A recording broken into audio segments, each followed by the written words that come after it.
ధనవంతులు పరలోకం రాజ్యం చేరరంట. ధనవంతులు ధనవంతులు అంటుండు. అవును సులోచన, అందరికంటే ధనవంతురాలు నేనేగా ఈ సంఘంలో. అందుకే ధనవంతుల గురించి మాట్లాడుతుంటే నా గురించే మాట్లాడినట్టు అనిపిస్తుంది. అందుకే నేను అట్టయ్యాను సులోచన. అవును సులోచన. సరే సులోచన.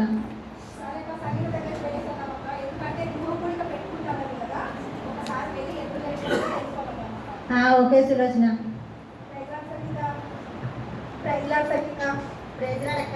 ఏంటక్క ఇలా వచ్చారు?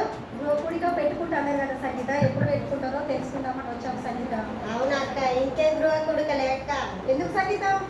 ఎందుక మరి ఒక నెల కిందట గృహకుడిక పెట్టుకున్నప్పుడు పాస్టర్ అన్న ఒక మా వాక్యం చెప్పిండమ్మా. ఏ వాక్యం సంగీత? ఏ వాక్యం అంటే రూతు అంట తన అత్తనంట ప్రేమిస్తుందట, తన అత్తకు మంచి ఫుడ్ పెడుతుందంట. అమ్మ నేనంట మా అత్తని సరిగా చూసుకోవట్లేననే కదా వాక్యంతో నాతో మాట్లాడింది సూటిగా పాస్టర్ గారు. అవునా సంగీత? అవునక్క. ఏంటి అత్తగారు, మేము కూడా ఏం చూసుకోవట్లేము. సరే సంగీత, శోభోదన దగ్గరికి వెళ్ళేసి వద్దాము. పాపని మందలిచ్చినట్టు ఉంటుంది. ప్రైజ్ లాడ్ వదినా. Praise Lord sister. పాప ఎలా ఉంది వదినా? పాప బాగుందక్క. ఏంటి ఇలా వచ్చారు? ఒకసారి పాపను చూసుకోదామని వచ్చాము. అవునా అక్క, పాప పడుకుంటుందక్క. అవునా, ఏంటి 2 వారాల నుంచి సంఘంలో కనిపించట్లేదు? పోయినసారి మీటింగ్కి వచ్చినప్పుడు ఒక చిన్న మెసేజ్ ద్వారా నాకు బాగా బాధ అనిపించింది అక్క, అందుకే నేను రాలేకపోయాను. ఏం మెసేజ్ రా శోభ? అది ఏం మెసేజ్ చెప్పిండు పాస్టర్ అన్న?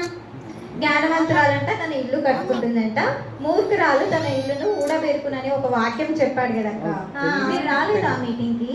మేము వచ్చాము. మేము ఆ మీటింగ్ లో మేము కూడా ఉన్నాము అందరము. మీరు ఎక్కడో లాస్ట్ లో కూర్చున్నారు, నేనైతే ఫ్రంట్ సీట్ లోనే కూర్చున్నాను. అది నా గురించే కదా, అందుకే నాకు మైండ్ లో ఉండిపోయింది. అవునా? అయితే ఇప్పుడు నేను ఇల్లు కట్టుకుంటున్నాను కదక్క, పునాది వరకే వేసుకున్నాను, పైకప్పు వేసుకోలేదు. సో ఆ వాక్యంలో మూర్ఖురాలు మూర్ఖురాలు అన్నారు కదా, ఇప్పుడు నా ఇల్లు కూడా సగంలో ఆగిపోయిందనే కదా నన్ను కూడా మూర్ఖురాలు మూర్ఖురాలు అన్నది. అవును శోభ, ఇల్లు ఆగిపోయినంత మాత్రాన నేను మూర్ఖురాలను అవుతానక్క? మమ్మల్ని కూడా అన్నాడులే, ప్రతిసారి అంటూనే ఉన్నాడు. అవునా?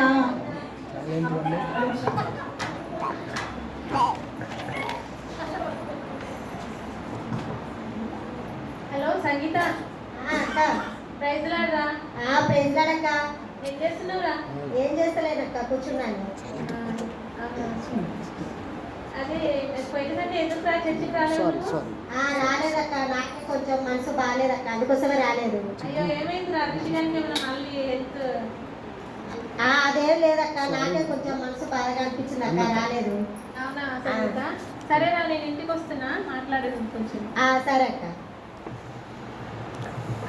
సరే అక్క, మనం ప్రేమ కళ వదిన వాళ్ళ ఇంటికి వెళ్ళేసి వచ్చి వెళ్దాము. సరే. ప్రైజ్ లాడ్ వదినా. ప్రైజ్ లాడమ్మా. ప్రైజ్ లాడ్. ఏంటి వదిన 2-3 వారాల నుంచి చర్చికి రావట్లేదు? వస్తానమ్మా, చర్చికి వస్తాను. కనిపించట్లేదు వదిన చర్చిలో. మా ఇంట్లో ఒకసారి ప్రేరు పెట్టినప్పుడు అయ్యగారు ఇలా చెప్పారు. ఏం చెప్పిండు వదిన? గయ్యాలి గయ్యాలి అని చెప్పినారమ్మా. అవునా? గయ్యాలి గయ్యాలి అని చెప్తే మళ్ళీ 2వ పేరు పెట్టుకున్నప్పుడు కూడా మళ్ళీ అదే దాని గురించి గయ్యాలి గయ్యాలి అనే చెప్పినారమ్మా. అయ్యో అవునా? 2 సార్లు అట్లే చెప్పిండు అయ్యగారు? అవును, అలాగే చెప్పాడు. అయితే ఒక మాట చెప్పారమ్మా, గయ్యాలితో పెద్ద ఇంట్లో ఉండడం కంటే మిద్ద మీద ఒక చిన్న మూలన కూర్చోవడం మేలు అని చెప్పాడమ్మా. అవునా? అట్లా చెప్పిందా 2 సార్లు చెప్పేసరికి నా గురించే చెప్పిందేమో, నేనంత గయ్యాలినా అనిపించిందమ్మా నాకు. అవునా? మా గురించి కూడా చెప్తూనే ఉన్నాడమ్మా. అవునా? మనమందరం కలిసి మంచిలో వదిన వాళ్ళ ఇంటికి వెళ్ళి ఒకసారి కలిసేసి వద్దాం, సరేనాక? ఓకే.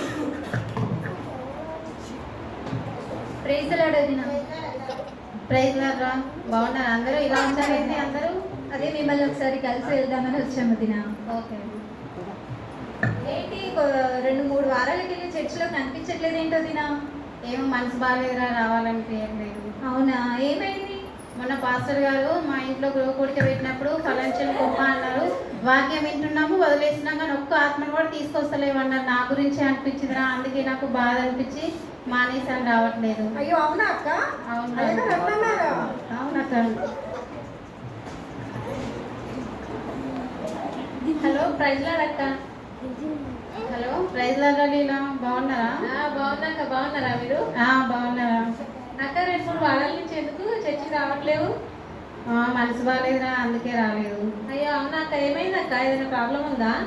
ఏం లేదు, మనసు బాధగా ఉంది కొంచెం, అందుకే రాలేకపోయాను. అవునా అక్క?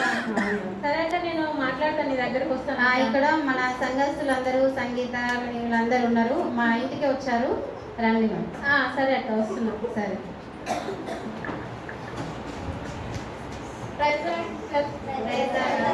అందరు ఎలా ఉన్నారు? బాగున్నారా? ఏమైంది అందరు ఒక దగ్గర జరిగిన? అవును. సరే, ఇప్పుడు వారాల నుంచి మందిరానికి రావట్లేరు, అదే మాట్లాడదామని నేను వచ్చిన మీ దగ్గరికి. అవునా అక్క? సిస్టర్, మా ఊరికే అయ్యగారు వాక్యం చెప్పేటప్పుడు మూర్ఖురాలు మూర్ఖురాలు అనేసరికి బాధ అనిపించి మేము కూడా రాలేకపోయాం అక్క. అయ్యో అవునా? నన్నుగా అన్నాడు, నేనట్ట మా అత్తగారిని సరిగా చూసుకోవట్లేనక్క, అందుకోసం నన్నుగానే అన్నాడు. అయ్యో నేను రావట్లేనక్క. అయ్యో అవునా సంగీత? అవునక్క. నన్ను కూడా అన్నాడు, నీలా ధనవంతులు పరలోక రాజ్యం చేరరని. ధనవంతులైతే పరలోక రాజ్యం చేరరా ఏంటి? నేను ధనవంతురాలు కాబట్టి అందరూ అన్న నా గురించే మాట్లాడుతుండు, అందుకే బాధ అనిపించింది. అవునా అక్క? అంత మాట అన్నారా? అవునరా నీలా, నన్ను కూడా గయ్యాలి గయ్యాలి అని అన్నారు. నేను అంత గయ్యాలే ఉన్నాను. ఏమో నన్ను కూడా అన్నా ఫలించని కొమ్మ అన్నారు, అందుకే నాకు బాధ అనిపించింది, నేను కూడా రాలేదు. అవునా? ఇదానికేనా మీరు చర్చికి రాకపోయింది? అట్లా అంటే నన్ను మస్తు చాలా నాతో మాట్లాడిండు. నేను చర్చికి రాకుండా ఉంటున్నానా? ఉంటలేదు కదా. ఇప్పుడు మన మన అయ్యగారి దర్శనం ఏంది? మనం ఫలించాలి, అనేక మందిని దేవుని వైపు నడిపించాలి అనేది కదా మన పాస్టర్ గారి దర్శనం. అవునా కదా? అవునవును. అయితే ఇప్పుడు మనం పాస్టర్ గారు చెప్పిన వాక్యాన్ని మనం ఎలా అర్థం చేసుకుంటున్నాము? మనం వాక్యాన్ని మనతో దేవుడు ఎలా మాట్లాడతాడు? వాక్యం ద్వారానే కదా. అయితే మన సేవకుల ద్వారా మన దేవుడు మనతో మాట్లాడినప్పుడు అలా తప్పుగా అర్థం చేసుకోదు. మనం ఇప్పుడు వాక్యం చెప్తున్నప్పుడు వాక్యంలో ఆశీర్వాదాలు మాత్రమే ఉండవు కదా, హెచ్చరికలు కూడా ఉంటాయి. అలాంటప్పుడు మనం ఆశీర్వాదాలను మాత్రమే స్వీకరించి హెచ్చరికలను ఎందుకు తప్పుగా అర్థం చేసుకోవాలి? ఇప్పుడు మనం వాక్యాన్ని వింటూ వాక్యానుసారంగా జీవిస్తూ వాక్యానికి లోబడుతూ దేవునికి లోబడుతూ దేవుని అందు భయభక్తులు కలిగి జీవిస్తే అప్పుడు మనకు ఆశీర్వాదాలను పొందుకుంటాం మనం. అవునా కదా? అప్పుడు అలాంటప్పుడు మనం దేవునికి లోబడకుండా, వాక్యం వినకుండా, చర్చికి రాకుండా, మనం లోకాశలకు జీవిస్తూ, మనం లోకానికి లోబడుతూ, మనం వాక్యం వినకుండా వాక్యాన్ని తప్పుగా అర్థం చేసుకుంటూ ఉంటే అప్పుడు దేవుడు మనల్ని ఎలా హెచ్చరిస్తాడు? వాక్యం ద్వారా హెచ్చరిస్తాడు దేవుడు. అందుకోసమే మనం అయ్యగారు చెప్తున్నప్పుడు వాక్యాన్ని మనం శ్రద్ధగా వినాలి, మంచి మనసుతో వినాలి. ఇప్పుడు అయ్యగారు మన చర్చికి ఎల్ఈసి అని ఏం పేరు పెట్టారు? ఎల్ఈసి అని పేరు పెట్టారు కదా. ఎల్ఈసి అంటే అర్థం ఏంటి? Life edifier church. అంటే లైఫ్ ఎడిఫైర్ చర్చ్ అంటే ఏంటి? ముందుగా మనల్ని మనము ఎడిఫై చేసుకోవాలి, అంతే కదా. మనల్ని మనం ఎడిఫై చేసుకుంటూ ఇతరులను ఎడిఫై చేయాలి.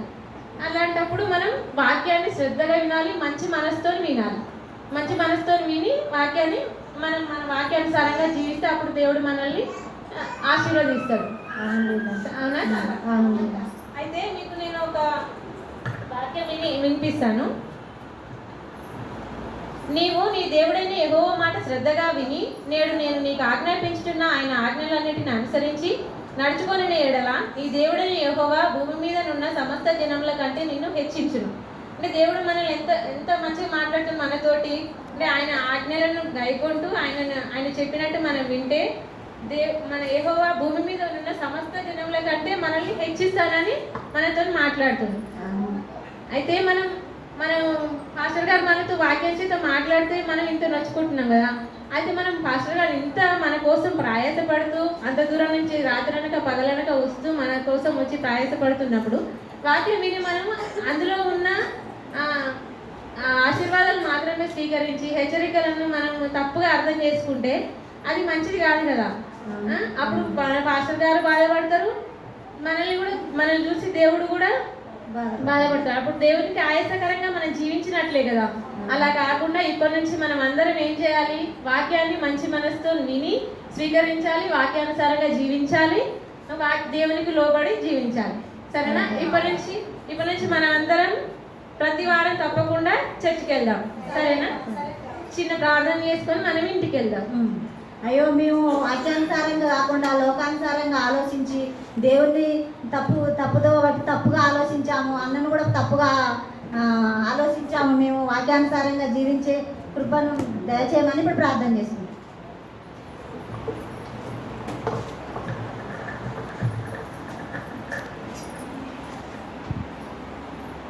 పరిశుద్ధుడా, ప్రేమగల తండ్రి, నీ పరిశుద్ధమైన పాదాలకు వందనాలు, స్తోత్రాలు తండ్రి నాయన యేసయ్య. ఈ సాయంకాల సమయంలో తండ్రి నాయన యేసయ్య మాతో మాట్లాడిన విధానం బట్టి నీకు వందనాలు తండ్రి నాయన యేసయ్య. నైనా అవును తండ్రి నాయన యేసయ్య, మా కోసం ప్రయాసపడుతూ నాయన యేసయ్య, నైనా నీ సేవకుని ద్వారా నాయన యేసయ్య మాతో మాట్లాడినప్పుడు నాయన యేసయ్య మేము తప్పుగా అర్థం చేసుకుని ఉంటే నాయన యేసయ్య, మాలో ఉన్న ఇక్కడ ఉన్న ప్రతి ఒక్కరి నాయన యేసయ్య ఎవరైనా నాయన నేను తప్పుగా అర్థం చేసుకున్నట్లయితే మమ్మల్ని క్షమించండి తండ్రి నాయన యేసయ్య. మమ్మల్ని పనికిరాని పాత్రలు తండ్రి నాయన యేసయ్య, ఎన్నికలేని వారిని ఆయన మమ్మల్ని ఎన్నుకున్నావు తండ్రి నాయన యేసయ్య. మమ్మల్ని పనికొచ్చే పాత్రలుగా చేస్తున్నావు తండ్రి, నీకు అందుని బట్టి నీకు వందనాలు, స్తోత్రాలు ప్రభువా నాయన యేసయ్య.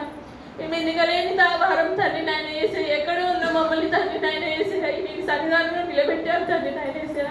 అందుని బట్టి నీకు వందనాలు, స్తోత్రాలు తండ్రి నాయన యేసయ్య. మాలో ఏ ఒక్కరం నాయన యేసయ్య వాక్యాన్ని నాయన వేసే తప్పుగా అర్థం చేసుకోకుండా తండ్రి, ఈ వాక్యాన్ని విని నాయన వేసే వాక్యానుసారంగా జీవిస్తూ నీ అందు భయభక్తులు కలిగి జీవించేలా మాకు సహాయం చేసేమని కూడి వచ్చిన ప్రతి ఒక్కరిని నాయన వేసే ప్రతి ఒక్కరిని పేరు పేరున వరుసన నీ చేతులకి అప్పగించుకుంటూ నాయన మమ్మల్ని క్షమించమని నాయన వేసే ఇప్పటి నుంచి అయినా తండ్రి నాయన వేసే వాక్యాన్ని శ్రద్ధగా వినేవారిగా మాకు సహాయం దయచేయమని, వాక్యానుసారంగా మేము జీవించే కృపను మాకు దయచేయమని నజరేయుడైన యేసయ్య పేరిట ప్రార్థించాలి వేడుకుంటున్నాం తండ్రి.